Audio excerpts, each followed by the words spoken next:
Quick question and be honest. How many times have you unlocked your phone today just to check the Bitcoin price? 3 times? 10 times? So often that your thumb knows the chart by heart? Don't worry, you're not alone. Right now, millions of people are doing the exact same thing, all wearing the same expression like they just bit into a lemon.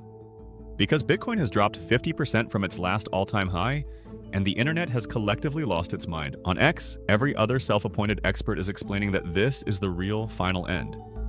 The same experts who said that in 2020, then again in 2022, then last Tuesday over lunch.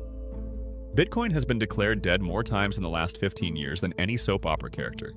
And yet here it still is, breathing away without a care in the world. But here's the part. The panic tweets won't tell you. While everyone else is screaming, crying, and throwing their coins in the trash, it's being decided right now, very quietly, who's going to be sitting relaxed on a beach in 10 years and who's still going to be staring at their bank account at the start of every month, praying. Welcome to Bitcoin Island. Grab something cold to drink and take one deep breath, because this is the most important video you'll watch during this crash. Let's look at the situation calmly, soberly, no drama. A week ago, Bitcoin was sitting around $72,000. Today, we're at just above $61,000. A year ago, it was over $100,000. The ETFs are bleeding money, the leveraged traders got liquidated in waves, and the Middle East is on fire again. The perfect recipe for a nice, juicy crash. And then came the headline that made absolutely everyone snap. MicroStrategy is selling Bitcoin for the first time since 2022. Saylor, the man who preached forever about never selling, is selling. The internet lost it. If even they are selling, everyone thought, then it's truly over. Now look at what actually happened. They sold 32 Bitcoin, 32, out of the more than 840,000 they own. That's like pulling $25 out of your $1 million savings account to pay a bill, and the newspaper writing, "Man wipes out entire fortune." The headline was huge. The truth was a rounding error. And that brings us straight to the first real point. Point 1. Why is the price even this low? That sounds like a complicated question with a complicated answer about interest rates, geopolitics, and phases of the moon. But it isn't. The answer is so simple, it's almost disappointing. The price of Bitcoin is just the point where buyers and sellers happen to meet right now. That's it. When more people want to buy than sell, the price goes up. When more people want to sell than buy, it goes down. That's the entire science. And that's exactly what's happening right now. Panic is in the air. A lot of people want out, they want to sell, they want to get their money to safety. And on the other side, there are the fewer people who want to buy in this moment. More sellers, fewer buyers, price down, that's all. The low price doesn't mean Bitcoin is broken. It just means more people are scared than brave right now. And fear, when you really think about it, is a pretty terrible foundation for making decisions about the next 10 years. Which brings us straight to the mistake thousands of people are making right now. Point 2. The biggest mistake you could make right now. There's a decision that's even worse than getting nervous during this crash. And right now, people are making it in droves. They're selling their Bitcoin because it's weak, and jumping instead onto the hottest train in the market, AI stocks. Sounds logical at first. Bitcoin has performed much worse than the big AI stocks since the crash back in October. The AI names keep climbing and climbing while your Bitcoin is red.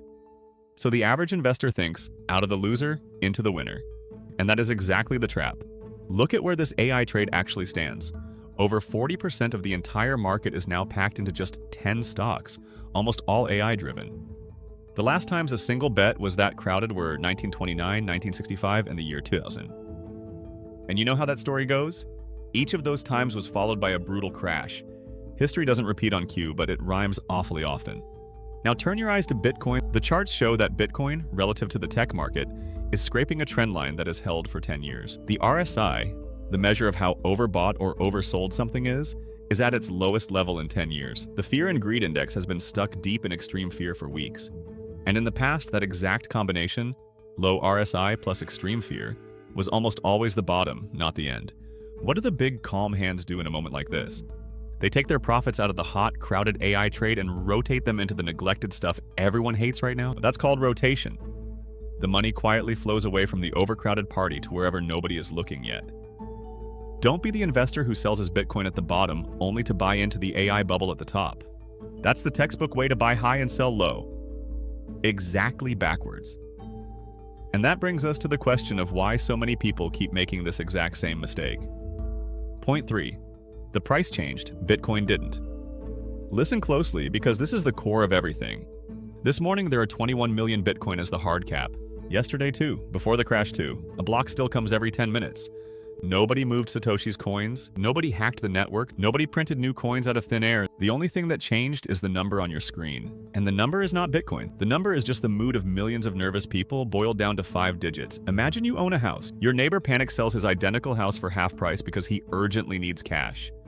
Is your house suddenly worth half as much? In your head, maybe. In reality, you still have the same house, the same 4 walls, the same roof. Bitcoin in the crash is the same Bitcoin as at the high. You just feel different about it. And that takes us straight to the question that decides your wealth. Point 4. What are the people who actually know what they are doing?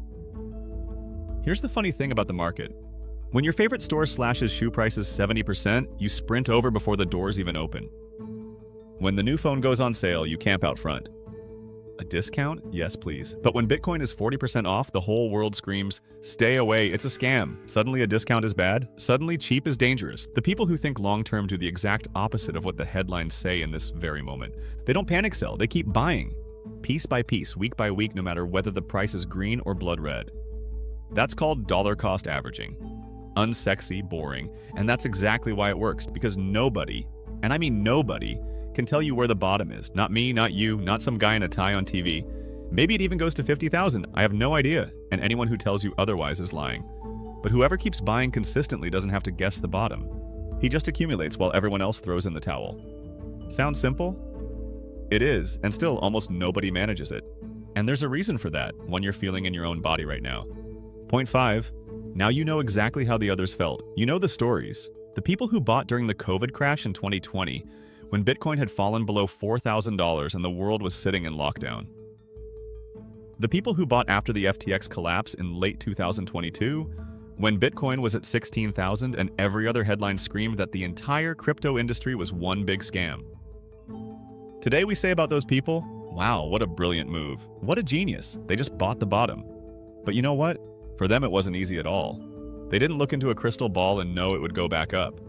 They sat in front of the exact same red screen you're staring at now. They read the same doomsday tweets. They felt the same panic, the same sick feeling in their stomach, the same voice in their head whispering, maybe this time it really is over. It wasn't easy for anyone. It's never easy. That's exactly why most people never become buyers at the bottom. They become sellers. And here's the point you need to understand. The queasy feeling you have right now is not a sign that you're doing something wrong. It's the exact feeling those later winners had too. You're standing in the same storm they were back then. The only question is whether you make the same decision. But even with the right courage, you still need something else almost nobody mentions. Point 6. Your biggest investment isn't the chart, your biggest investment is you. You can have the best saving strategy in the world. If there's nothing left at the end of the month to save, the strategy is worthless. Buying the crash is great, but you can only buy with money you've earned. That's why the most unspectacular tip is at the same time the most powerful. Get better at what you do. Learn a skill people will pay for. Build something that makes other people's lives easier. The more value you create for others, the more you earn, and the more you can push into a market that's currently on sale. While everyone is glued to the red chart, painting the end of the world for each other in the comments, you could take that energy and put it into your skills, into a course, into a project, into something that doubles your income within a year. The chart is out of your control right now, your skills are not. But even if you do all of that, there's still an opponent tougher than any crash, and it sits between your ears. Point 7. The noise is the real enemy. In a bull market, you don't want to sell anything, because everyone says it's going to the moon. In a bear market, you want to sell everything, because everyone says it's going to zero. In both cases, you're letting other people think for you. And that is the most expensive mistake there is. Look at what's happening right now. Every doom prophet who's been wrong for 5 years is suddenly taking a victory lap. Every leveraged trader who was just dreaming about Lamborghinis is now explaining that he knew it all along. Sentiment is at extreme fear, and historically, extreme fear was rarely the moment to sell. It was more often the moment the cool heads quietly accumulated. Here's the uncomfortable truth about the media. Negative headlines sell better than positive ones. Panic gets more clicks than patience. Remember that MicroStrategy headline from earlier? 32 coins got inflated into a giant sell-off because panic simply brings more clicks. Nobody makes a viral video titled, "Bitcoin dropped, I'm still doing absolutely nothing and sleeping great." But that's often the right strategy. You have to learn to tune out the noise like a bad radio station. Did you do your homework? Did you understand why only 21 million exist? Why nobody controls the network? Why it can't be censored, frozen, or seized remotely like your bank account? If yes, then a price drop hasn't changed a single one of those answers. Not one comma. And that leads us to the trait that decides everything in the end. Point 8. Patience is the real superpower. We live in a world of instant gratification. Food in 30 minutes, a show at the push of a button, likes in seconds. We're trained to want everything now, and that's exactly why Bitcoin is so hard for so many people. Bitcoin rewards the opposite. Bitcoin rewards the one who thinks far ahead. The one who can go without something today to be in a completely different position in 10 years. That's called low time preference, and it's the invisible line between those who build wealth and those who chase it their whole lives. Most people think Bitcoin is a straight line up. Buy, get rich, done. Reality looks like a mountain range in an earthquake. Up, brutally down, sideways, up again, down again. Whoever can't handle that gets shaken out at the lowest point every single time. Whoever can handle it sees a crash not as a drama, but simply as another valley on a long hike. I firmly believe this patience will pay off over the coming years. That's my conviction, not a guarantee, and not a number on a piece of paper. Nobody can promise you the future, but I know that wealth almost always flows to those who stay calm when everyone else loses their mind. So let's tie this all together. The best thing you can do right now in the crash is shockingly simple. First, stop staring at the red chart as if looking at it changes anything. Second, don't sell your Bitcoin to chase the next hot bubble. Third, keep accumulating at your own pace with money you don't need tomorrow without putting your life on the line. Fourth, pour your energy into your skills and your income because that's the part you actually control. And fifth, turn down the noise and live your damn life, and I mean that. It's summer. The sun is shining outside while you worry about a number you can't control today anyway. So go outside, jump in the water, grill with your people, leave your phone in your pocket, and enjoy these months because they're not coming back. Your savings plan keeps running in the background whether you're lying on the beach or yelling at the chart. Summer is for living, not for despairing over candles on a screen. The crash isn't a stop sign. The crash is the test. It's the moment the market asks, did you really understand what you own, or were you just betting on a green number? Today's panic will be nothing more than a small dent in a chart a few years from now, one almost nobody remembers. The only question is which side of that dent you want to stand on. With those who sold in fear and regret it to this day, or with those who stayed calm, kept going, and left their future self a gift. If this video gave you a clear head in a market full of panic, drop a subscribe and share it with the one person in your life who's about to panic sell everything.